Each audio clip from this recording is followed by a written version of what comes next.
Namaste, and welcome back to the Peace Practice. I'm Adrienne, a life coach based in British Columbia, Canada. Today we're going to talk about compassion and how my eyes were truly open to it. Let's get started. My story begins in a thrift store. I'm a thrifter. I love treasure hunting. I've been doing it for as long as I can remember. It started when I was much younger, going thrifting with my father every Friday.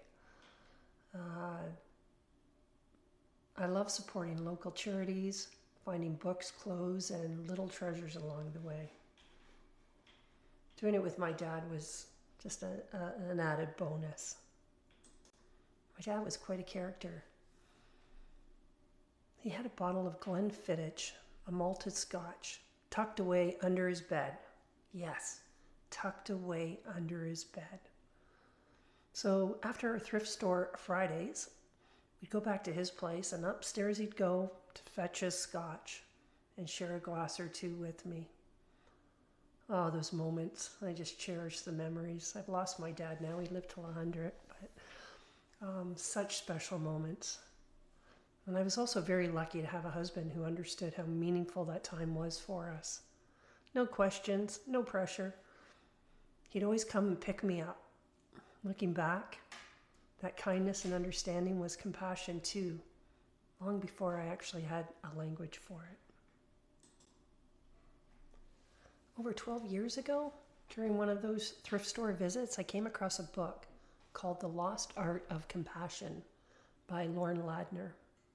I think I paid 50 cents for it, and it changed my life. I couldn't put it down. Lesson after lesson jumped off the page. What I didn't realize at the time was that the lessons I needed the most wasn't about compassion for others. It was about compassion for myself. Looking back, I can see how I was stuck in cycles of self-doubt and harsh inner conversations with myself, especially when uncomfortable emotions surfaced. This book helped me see that cultivating self-compassion was a way to free myself from unnecessary suffering. As Ladner writes, the ideas themselves weren't intellectually difficult. The real challenge is our egos.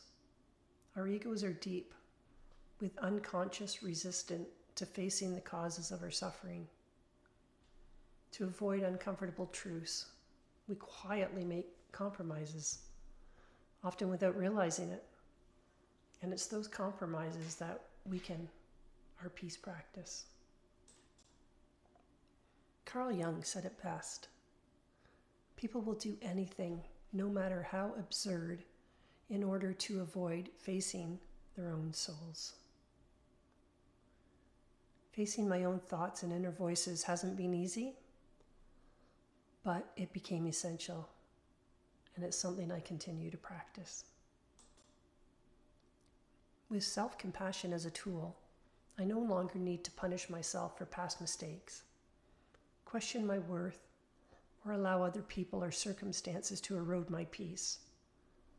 Something that, looking back, was entirely self-inflicted.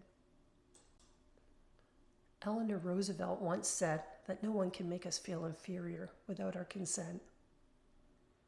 When we notice self-doubt early and meet it with compassion, we protect our peace. In closing, I'd like to thank you for being here.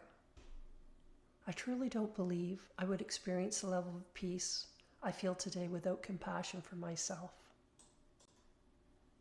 I'd like to leave you with these 4 reflective questions. Where in my life could I offer myself more compassion right now? What uncomfortable emotion or truth might I be avoiding, and why? How does my inner dialogue affect my sense of peace? What would it feel like to meet myself with kindness instead of judgment? This is the peace practice, creating peace through intentional action. Until next time, Namaste. If today's conversation resonated with you, I've written a blog called The Benefits of Compassion, where I explore the topic a little more deeply. You'll find the link in the comments below. And if you're ready to begin your peace practice, you're also invited to take my free self-assessment on my website, a gentle place to start.